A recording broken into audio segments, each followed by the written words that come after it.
Gatehouse pages. Welcome everyone to session 4 of Midday Mindfulness. I'm Maria Barcelos and my lovely colleague here, Brad Hutchinson. And don't mind my lovely notifications in the background.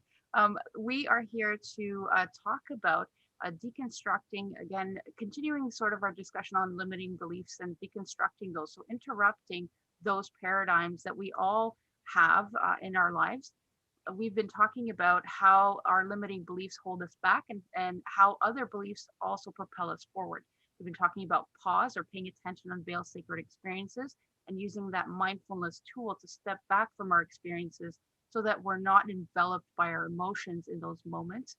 We talked about meditation. We've done some Duan Jin together. We talked about the importance of reaching out when you're feeling alone, and when you're doing this work, you're not alone in it. You do have support in the community. There's so many great resources in Toronto, Peel, Mississauga, and beyond, including the Gatehouse as a resource for adult survivors of childhood sexual abuse. We've talked about something that's really, really cool, the putting in the 1% of change per week or 1% of change per month, which Brad has educated me on. It's called the Kaizen method, and I had no idea. So thank you, Brad. I do use that myself. One little change here and there adds up to huge changes at the end of the year or the end of your goal, whatever the time period is that you've set for yourself. Even like drinking more water every day is something that we can all do to nourish our bodies and hydrate and stay more mentally clear.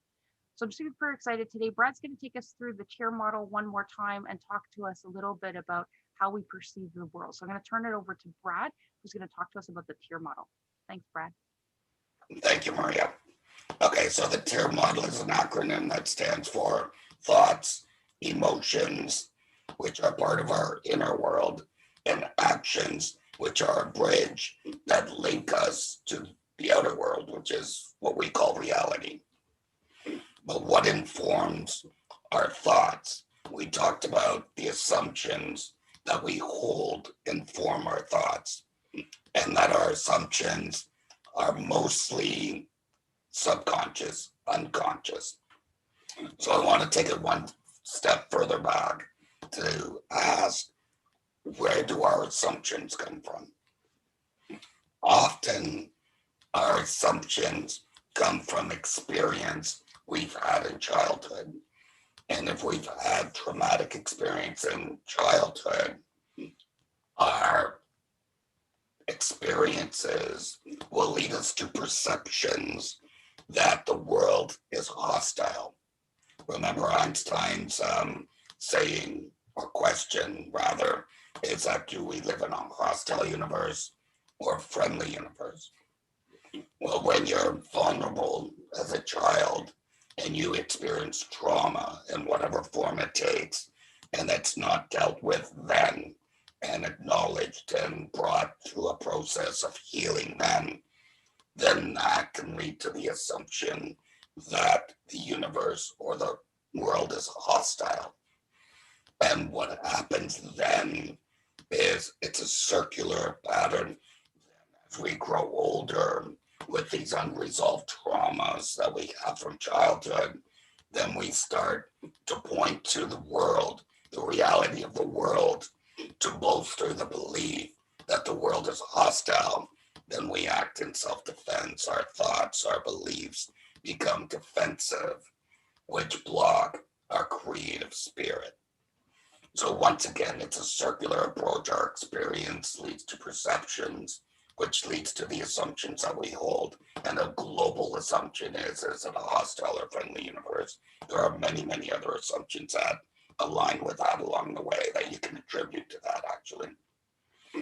So if we are not happy, if we're not living in higher emotional states most of the time, happiness, joy, optimism, then we need to interrupt those assumptions. We need to interrupt them so that we can open up a space for new thoughts and experiences and beliefs to come forward. We know that two people can be sitting side by side and look at a sunset, for example, and see two totally different things. That comes from the experience. So we want to be mindful of when our emotions are activated by external events and treat them not as triggers, but as insights.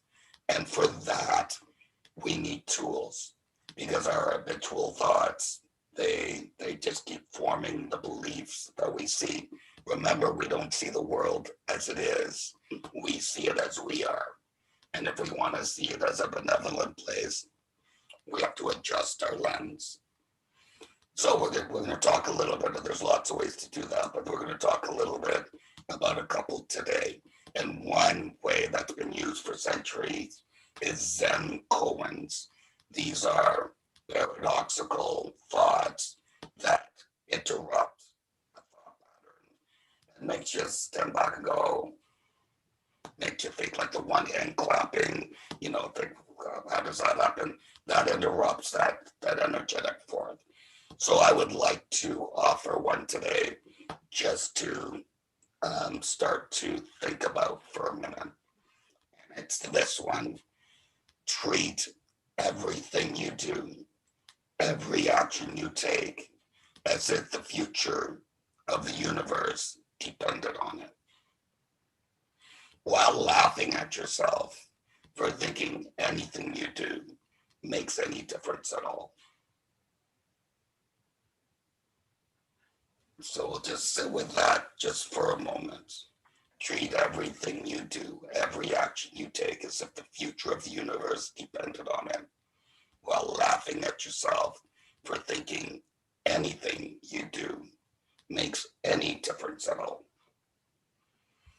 So while we keep that thought in, we want to think about the earlier session. We talked about this energy flowing outward, and that we're born of an energy that's expressive. And we called it the creative. Again, you can call it anything you want, the Tao. You can call it God, whatever the creator. I like to call it the creative because it denotes an energy that a lot of people feel that's being blocked in their life. How do we, and then we talked about the 5 longings. So there's this creative energy that longs to come out into the world. How does it do that? We wanted to shift a paradigm or offer a paradigm to you to think about, to help you to shift into a life that feels purposeful, that feels like you're on your sacred path, as it were. And there's 5 longings. Remember, the fundamental longing of that creative energy or your soul is to evolve. And it evolves in 5 ways. The first way, and these come from Kamira, as we said, and I do them a little bit differently than he does. So they're not to be attributed, and he's wrong or I'm wrong. It's just my interpretation. So the first one is to be free. This creative energy longs to surface like a seedling, or an acorn longs to transform into an oak tree. It longs to come up through you, expand and surface into the world. And this is where your gifts come out. Everybody has a gift to offer the world that nobody else can. And it starts to grow through you. An acorn will never become a maple tree. And your unique gift will unfold your life in a unique way, but it comes through these 5 things. So the first one is to be free. It wants to free its energy in the world.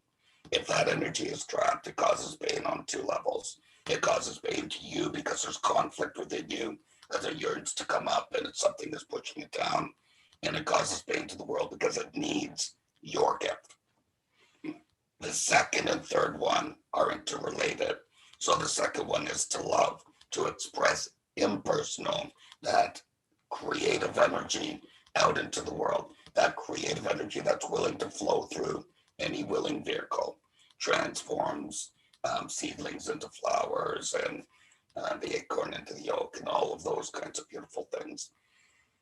And the third one related to that is to receive impersonal love.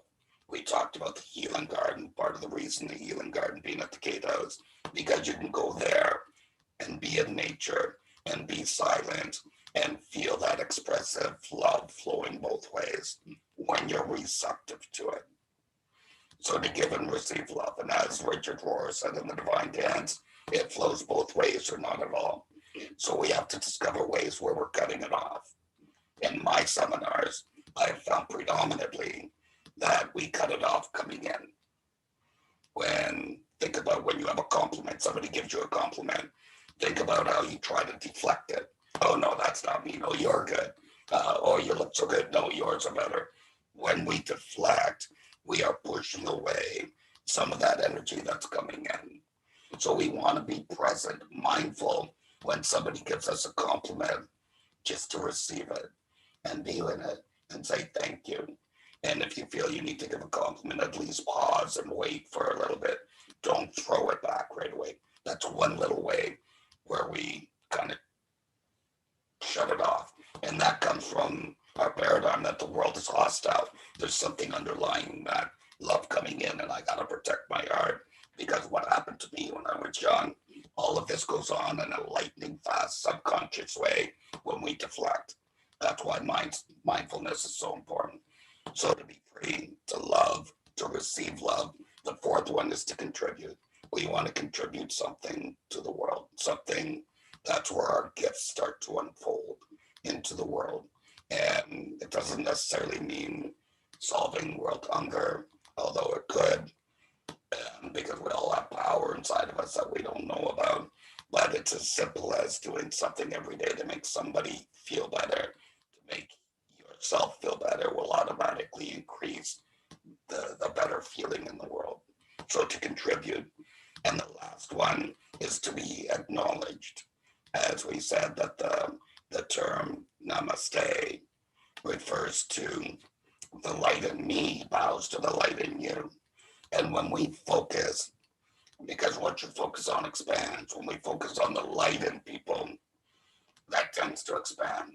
When we focus on the behaviors that we don't like, or the behaviors that we think are antisocial or whatever we want, then that will grow in our consciousness too.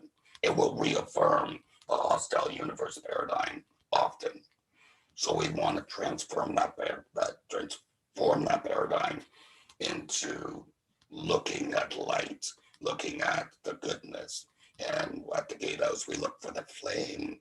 And in suicide intervention, we look for that little flame surrounded by all that darkness, and we fan the heck out of it. Okay, so that's a brief view of the five longings. Now what we're going to do, we're going to go through the movements of Duan Jin that we went through, and you're just going to follow along with me. And remember our koan, make sure you do every single movement as if the universe, the survival of the universe depended on you.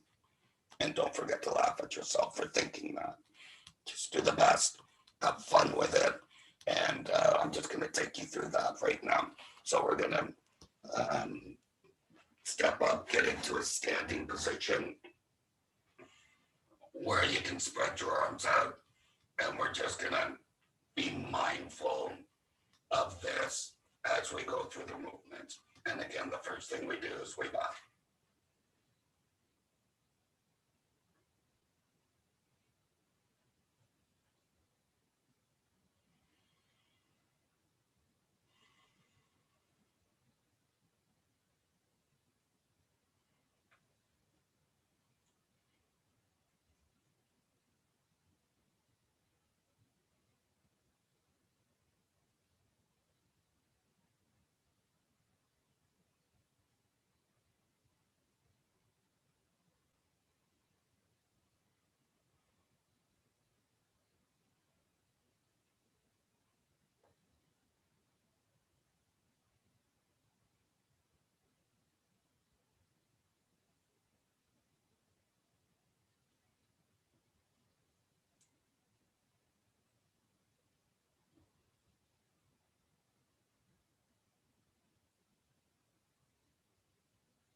So as we're breathing in, we're imagining, remember in one of our episodes, we talked about the cool, healing white mist coming in and exhaling darkness, any tension, any stress, any negativity.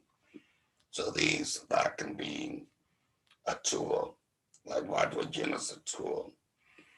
At the gatehouse, we talk about the invisible knapsack that we keep throwing in all of these things negatively that happened to us, from childhood trauma to the person that cut us off on the highway yesterday. These things tend to go into our invisible knapsack and make life feel heavier and heavier and heavier.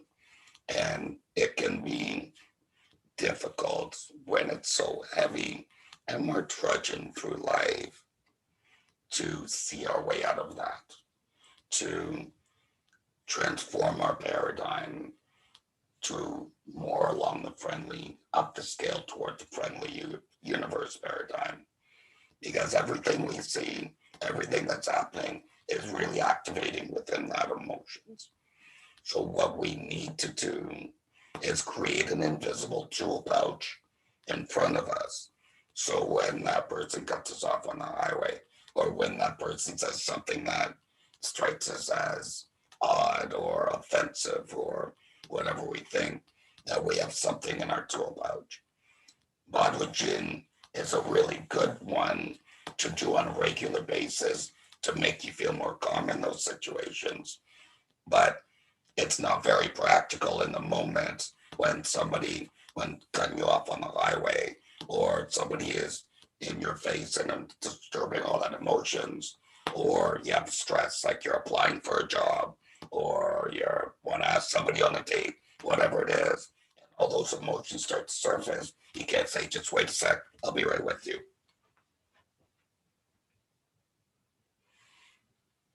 The person at the job interview is going to say this person's weird.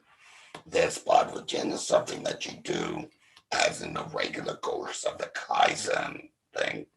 In the moment, the tool we have, one of the other tools we have is pause. And if you remember what pause means, it's paying attention unveils sacred experience. And it's simply that when those emotions come up, you unlock the knees and you just pause. Ask yourself, what is this saying? And you let silence fill that space where you might have lashed out, might have squeezed your fist. You just open and you breathe and say, this is an opportunity this is a tool I have. I can pause here. I remember I can pause every time my fist clenches. I know, just open it. Another tool we talked about was forgiveness. And I'm going to put it back over to Maria to talk a little bit about forgiveness. Thank you, Brad. Really powerful messages there, especially around testing your assumptions, interrupting any thought patterns that are not helpful to you. I really love that. Like the perceptions and the assumptions that we make tend to form the beliefs that we have about the world. And in one belief that often survivors struggle with when it comes to forgiveness specifically is that if they forgive the offender, that somehow makes it okay, or acknowledges that what they did wasn't that bad, or any of those other underlying beliefs that they may have about excuse me, their experience. I just need to drink some water, Brad. Hold on 1 second.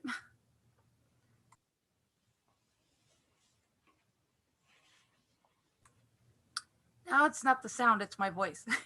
It's great. So yeah, what does forgiveness mean for you? It doesn't necessarily mean that by forgiving the offender, you acknowledge that everything they did was okay. That's not what that is. Whatever it is for you in terms of forgiveness. So, a lot of times, survivors will hold on to the blame and the shame of the abuse for themselves. They blame themselves. They're forgetting that the history that they have, like all the years of life experience. So, they're looking at themselves 40 years later with those 40 years of experience, blaming their child for continuing to have some sort of relationship with the offender. or going back to the offender is a common experience for some survivors. So, one, it's not your fault. And holding on to that blame towards yourself isn't helping you. If you explore that a little bit further, how does it help you? If you are holding on to that, how does it help you? How does this serve you to be in the world with this hatred or with this anger towards yourself and towards others in your life, whether it be sexual offenders or other people, grudges? I posted something the other day about grudges and letting go, because really the harm that we're doing right now for holding on to the past and the anger and and the shame and the guilt towards ourselves, towards others, we're really hurting ourselves in the end. If you take a good look and ask yourself that question, who am I hurting the most right now? And it's usually ourselves, because we're not letting go of those feelings of hatred or anger towards what happened to us. It's really important to look at that. And you can use some of the tools that we talked about here: pause, meditation, definitely seek some support, peer facilitators, therapists. There's so many great resources in our city and beyond our city borders. You can join a support group, journal, whatever works for you, but really holding on to these lower level emotions, as we've been talking about over the past 3 weeks, how does that serve you? And if the answer is it no longer serves me, then there are other ways. Maybe asking yourself, what can I do to help myself feel better, and who can I trust to talk to about this? And if the answer is you don't have anyone to trust, the Gatehouse is a place that helps adult survivors of childhood sexual abuse, and we provide free peer support online for people. There are therapists that are connected to us. There are amazing individuals that work within different types of psychotherapy, if that's something that you're looking for. And community health centers also provide free therapy through their social work program. So there's lots of really good resources in the community. Again, what does forgiveness mean for you? And how does it serve you to hold on to lower level emotions? Are the two questions that I would be asking if I was exploring that. Thanks, Brad. Brad, did you want to say a little bit about the burning coal metaphor? Because I really liked that the other day in our discussion, and how that relates to forgiveness. Sorry, the what metaphor? The burning coal. Oh, the burning coal. So when we're in those lower level emotions of um, anger, anything that is retribution um, tied to it, which is a natural response to somebody harming us, and it reinforces our assumptions and our beliefs that the world is hostile and that we're unworthy of living in this universe, in this dog eat dog universe, whatever you want to call it. Only the strongest, the fittest survive. And then we hold these paradigms and we get upset. So sometimes we lash out. I mean, we only have to look at any social media stream to see what's happening in predominantly every culture in the world, that there is aggression that's lashing out in negative ways. Sometimes the cause is very good, but it can turn destructive. And what that is, it's that emotion trying to escape, and that's a voice trying to come out and say, look at me, this is wrong, something bad is happening. The problem with that, as we discovered, when the love thing, same thing, it either flows both ways or not. When we lash out in negative ways to cause harm to somebody, even to property or whatever, we're thinking that we can expel that feeling within us. But just like love grows within us when we extend it, so do those feelings.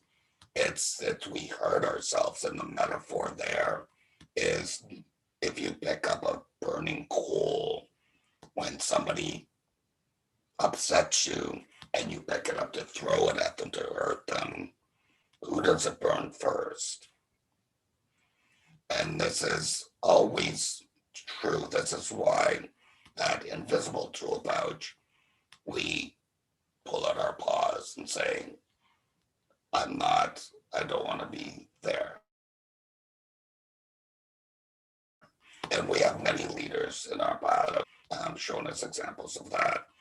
Being very upset with the racial divide in his country, and he started a revolution where not one bloody battle was fought, and the whole British army just left.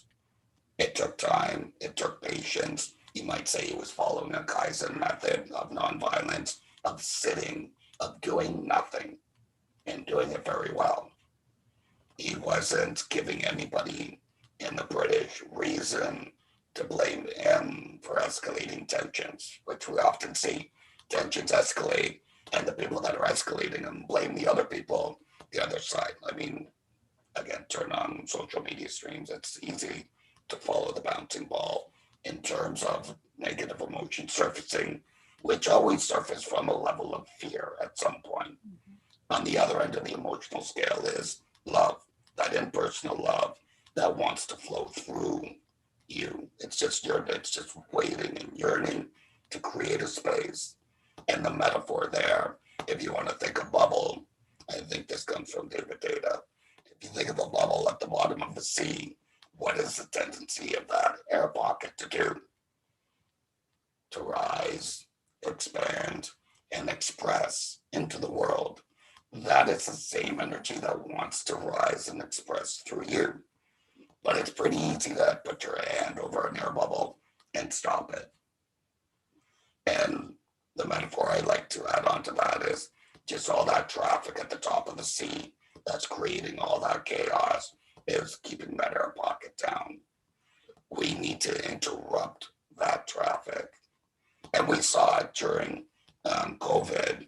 I mean, within a few weeks, the skies cleared in a lot of cities where they were polluted before. Everybody stayed in. Nature will naturally come back. Your creative energy will naturally come back when you interrupt what's stopping it to create space for it to rise through you.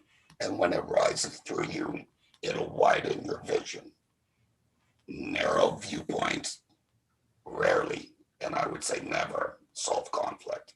When you're targeted on a viewpoint and you're right, I'm right about this and they're wrong, rarely does that solve or resolve conflict or transform conflict. We widen our perception when we open to new ways of thinking will come to you.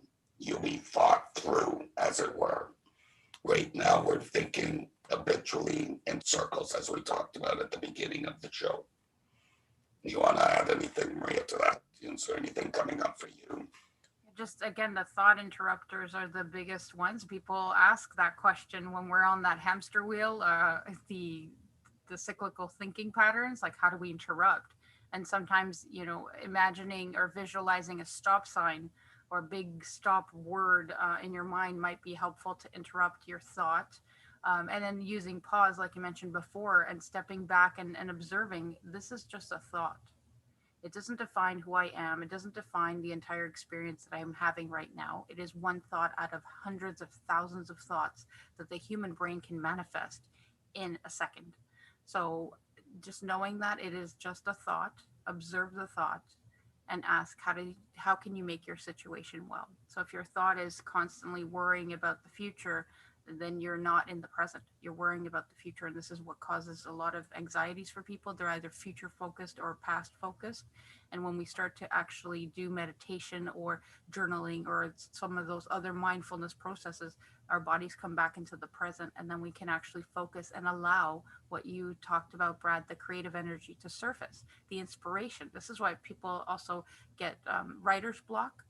They've fear that they've run out of ideas, that they're not going to be no longer creative. That was the best they did, and that was all that they could do, kind of thing. A lot of people get away or go away into nature to reflect, to reconnect with the human energy or the spirit that lives within us to find inspiration, right? They like you said, Brett, everyone has magical gifts that they contribute, and everyone is unique. So even looking at that and going back to self affirmations for yourself too. You are worthy, you are capable, and these are two often that are so not practiced. The others are practiced. The I'm unworthy, I'm not good enough, I can't do this, as opposed to I can do this, I am capable, and here are the strategies that I'm going to put in place to help me get through this. So yeah, thanks for asking, Brad. That was awesome. In terms of, if I may share a story, personal story, in terms of letting the world dictate or letting the reality that you see dictate your future, these episodes happen all the time. When I was lying in a hospital bed, I had 9 lines coming out me, like 4 out of my neck, 2 in my nose, 2 in my arms, and other places we don't need to discuss. And I couldn't speak. I had no way. The valve wasn't in yet. And I just had my operation, and a medical staff, a doctor, not my surgeon, but a doctor came, and they were doing the rounds. And he told me that I would never speak in front of a group of people again. I might be able to sit at a table at a meeting, but my public speaking days were over. And what I did with that was nothing. I did nothing with it. I didn't play it over my head. I'm never going to be able to release my creative spirit in that way again.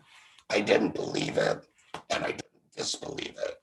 I just thought, I'm going to take care of the moment. And you remember the moment we talked about, I think it was in episode 2, when you take care of the moment, going on taking care of your pennies, and the dollars will take care of themselves, or nickels now in Canada. When you take care of the moment, the future will take care of itself. So I went through months and months of not being able to speak and healing and all of those kinds of things. And I found myself in front of a group of, I think there were about 24, 25 people, facilitating a 2-day course of assist applied suicide intervention skills training through Living Works. And I was standing up there and I'm fumbling around with my amplification devices, and I'm being a bit clumsy with the material because it's been a long time since I had done that before. But I was taking care of the moment, and I was trusting that I was in the right place at the right time, and something happened that told me that physical thing. See, you don't see the world as it is, you see it as you are. And I was trusting being up in that place that something would happen during those course of 2 days. I would say, this is where you need to be. You'll work all the stuff out, like we're working with the Making Me Heard now.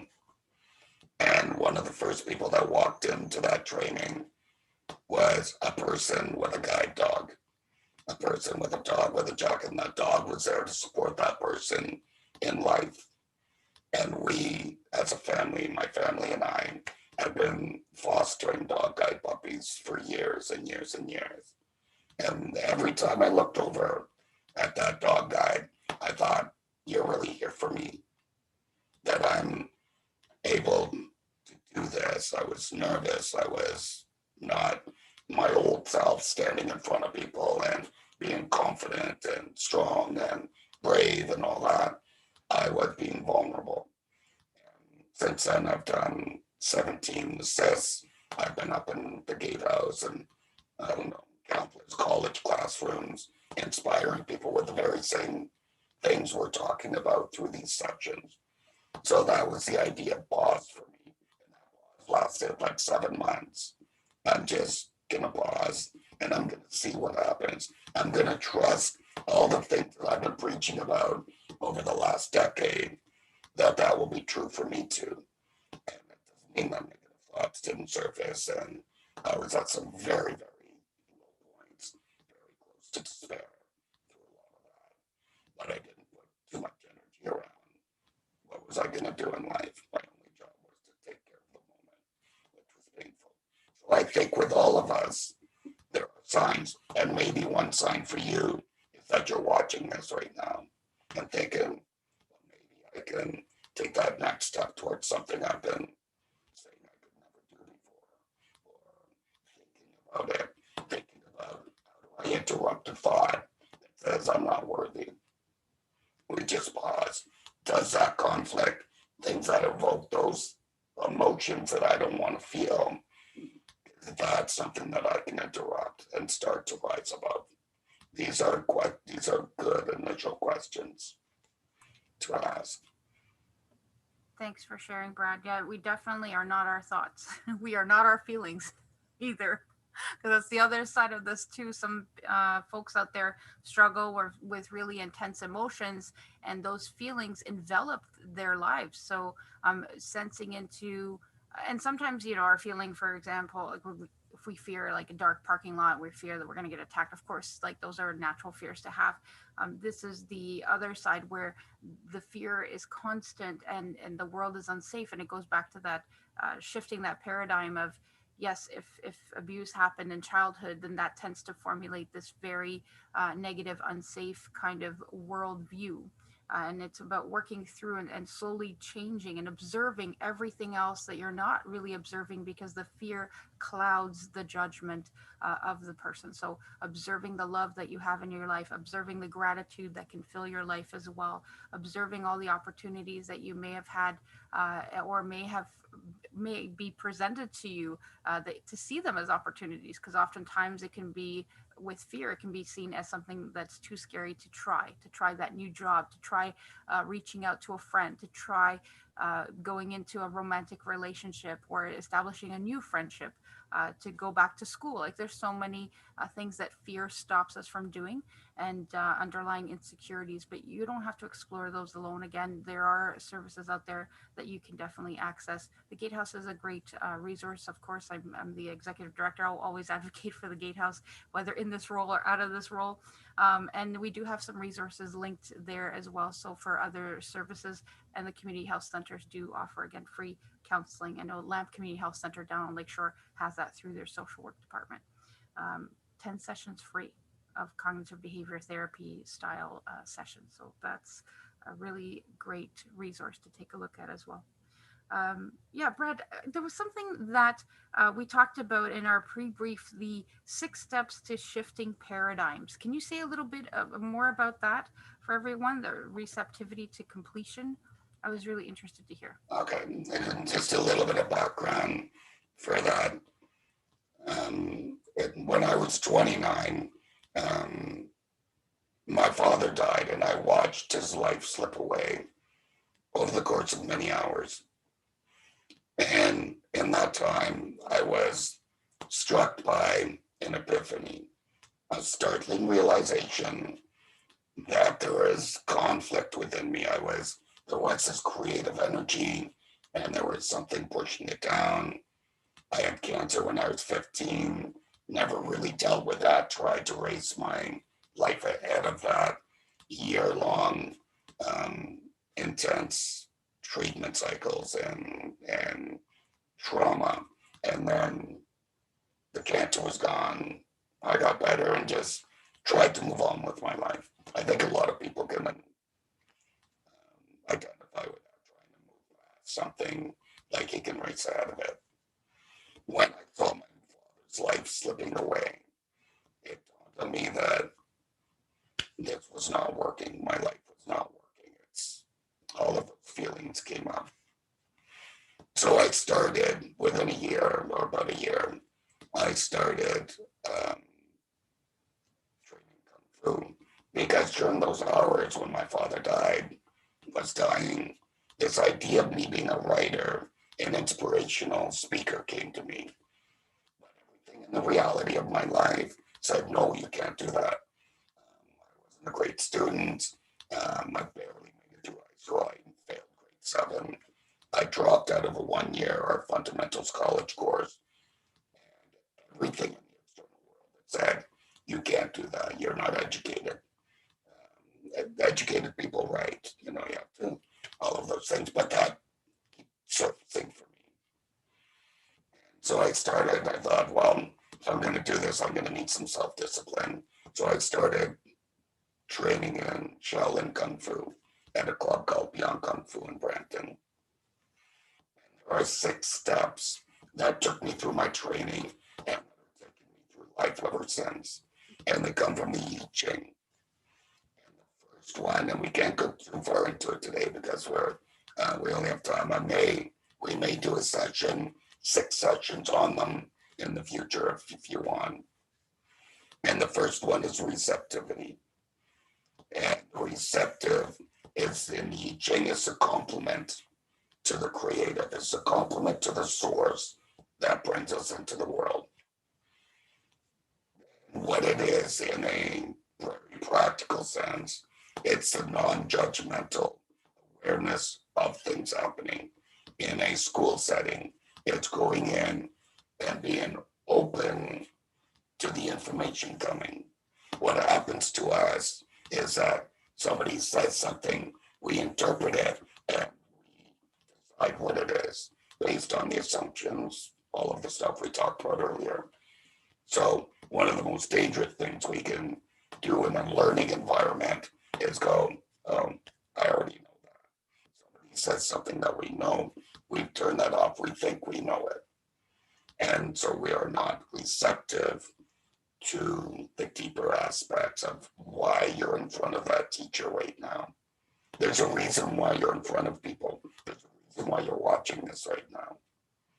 Are you receptive to that reason? Or are you saying, oh yeah, I already know that. I already know meditation. I'm a yoga, tai chi, kung fu guru. I already know that. When we do that, we shut off receptivity. But in receptivity of the spirit, it's being receptive to what your spirit is calling you to do. And that requires shutting off the outside world for a time and diving in deep. And often trauma can do that. There's a few ways that happens from the external world. For me, it was trauma. That it was cancer at 15. It was my father dying. It's cancer again at 15. And the whole world just shut off. What happened is my spirit rose again and told me I should be doing this right now. So receptivity. I could take an hour on just briefly explaining that. The next one is following. I'm so Now sorry, that Brad. we're receptive, Brad. Your sound goes in and out a little bit. It might be an internet thing. So the first one's receptivity, and we heard most of what you said. The second one, the second one is following. So now we're receptive. Brad, you're a writer and public speaker.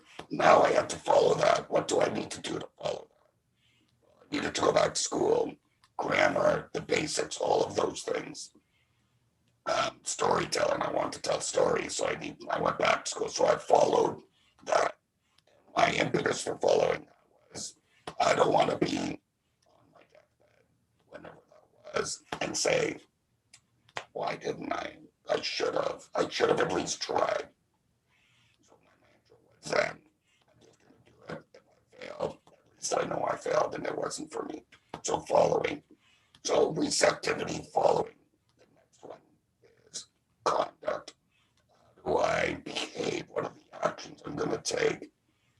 Now that I have this idea, and you may say, oh, I don't have ideas. I don't know what I want to be. And the fact is, those ideas have come up over and over and over and over again for you in different ways. It's just they've been pushed down by those lower level emotions that say, no, that's not for me. That's too scary, whatever it is. In receptivity, you don't have to do anything. You don't have to worry about anything. You just have to let things rise and then follow if you want.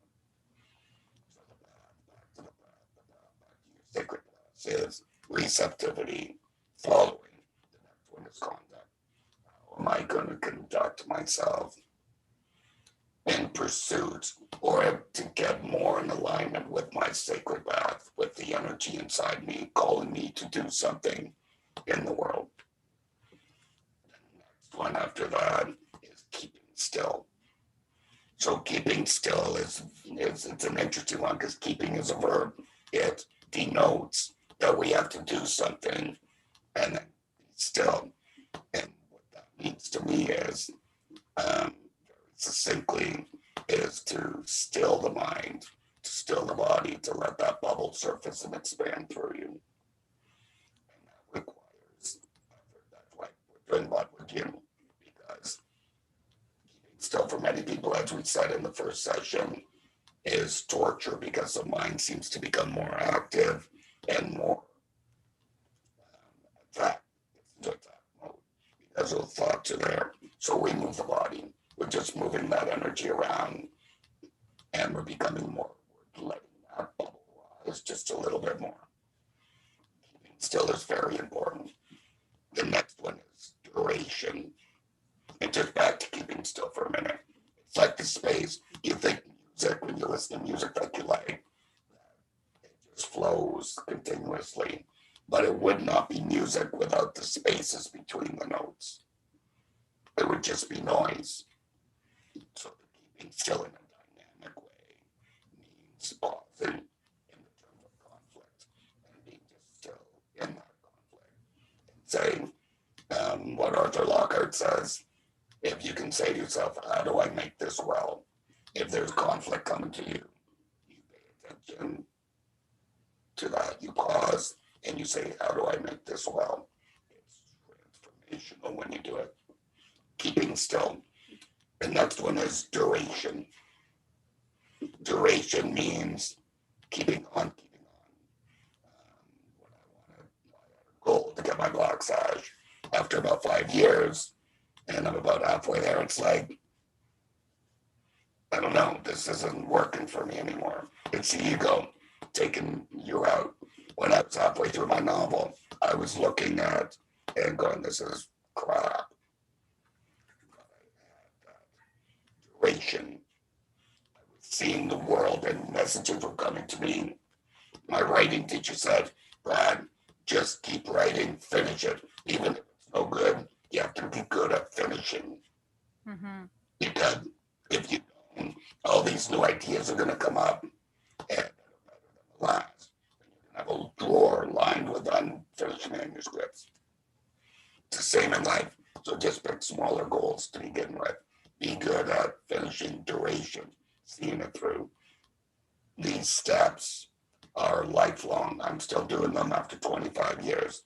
The duration of my life is just to keep on keeping on. In COVID, keeping on. We have to just keep going on. I know it's long for everybody. It was long for me that year when I was down and out. It's long.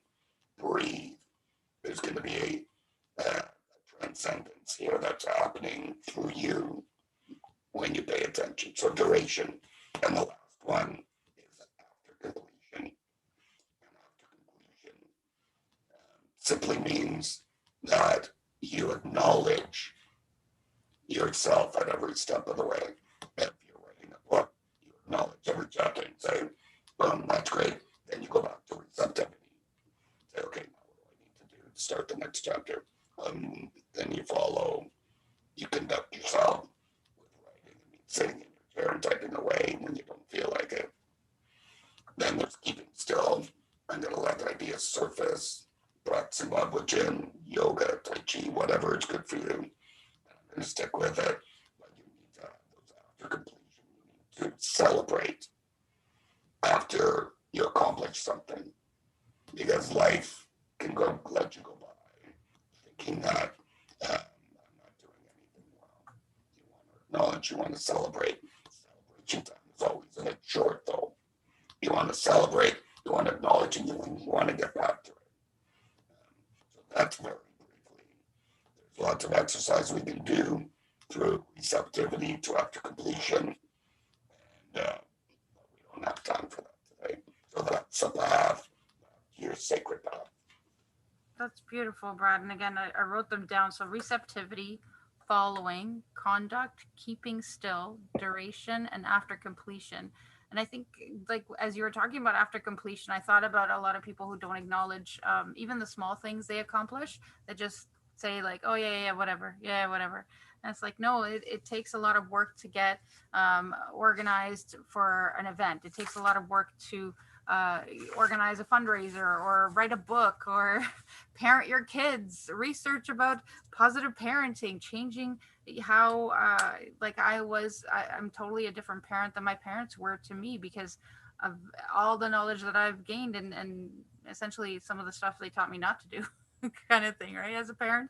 So even that, acknowledging that I've interrupted a cycle of they have negative reinforcement, I have more positive reinforcement in my parenting style, interrupted that cycle. So that gives my children a different way of being. They have this really cool way of seeing the world, and they have a lot of empathy and are less afraid of certain things that I was afraid of when I was a kid. And I know I contributed to that by being the type of parent that I am. So I acknowledge that in myself, and I acknowledge each and every one of you out there that's watching this and going, okay, what are these people talking about? What's this receptivity stuff?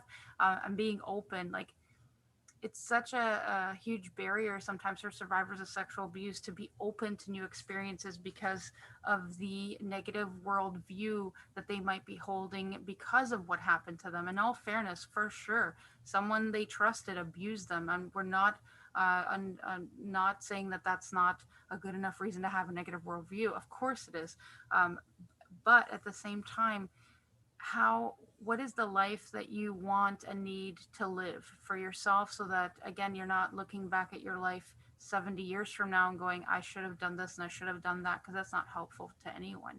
And there are some things that maybe you had really good intentions on doing, writing a book or producing something, and you then your priorities change. That's okay, like, to acknowledge that too. But at the same time, looking at what is the life you want to live? What are you doing today to get there? Not in the future, not in the past, today, right? That's the other side of this. A lot of people have a hard time focusing on the today because we're either future focused or past focused. And the purpose of midday mindfulness is to get us into just this hour between 12 and 1 p.m., being focused on this hour and what can we do for ourselves to help ourselves stay grounded in the moment. Thanks, Brad. Beautiful, Maria. And it's acceptance of where you are right now, because everything you've needed to do to get to where you are right now, you needed to do to be where you are.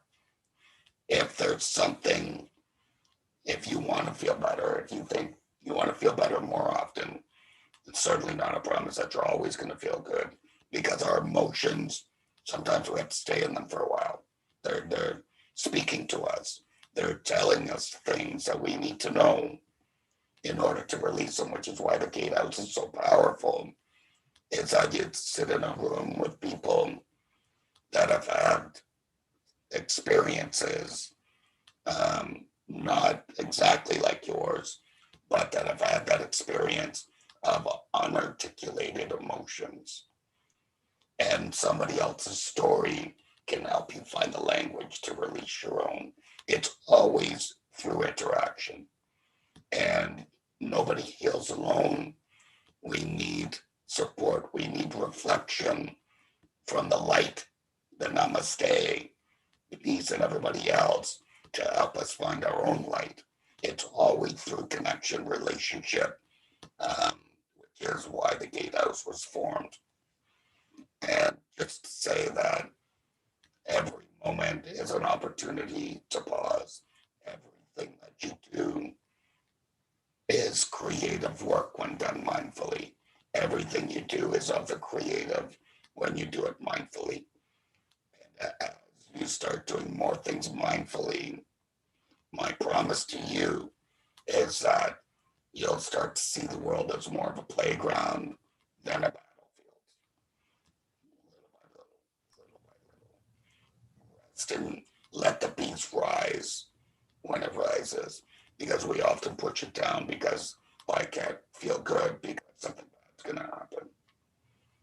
Let yourself feel good. You're worthy. You're amazing. There's a gift inside of you that's yearning to come out and serve the world. Thank you so much, Brad. And on that lovely note, we're going to end off the session today. And, um, just again to reinforce that, Brad, you have capacity. If you're shooting on yourself, think of those same statements as capacity statements and then see how you feel.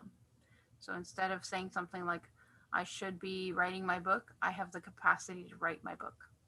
I have the capacity to put in 2 sentences today, 10 tomorrow, 1 word later on. Because those are the statements that will help us move forward. Thank you so much for spending time with us. It's been an awesome 4 weeks, despite our technological challenges here or there. I'm super happy and proud of both of us for being here and facing this camera and talking to you lovely people out there on the internet. Share the video, because you just never know who on your social channels needs to hear these messages too, who may be struggling or suffering in silence. And there are people out there who empathize with their experiences. So thank you all for being here. Thank you, Brad. I'm going to pass it back to you to say your lovely statement, and then we're going to end it off. Thank you, Maria, as well, for organizing all this. And for you out there, have the best day.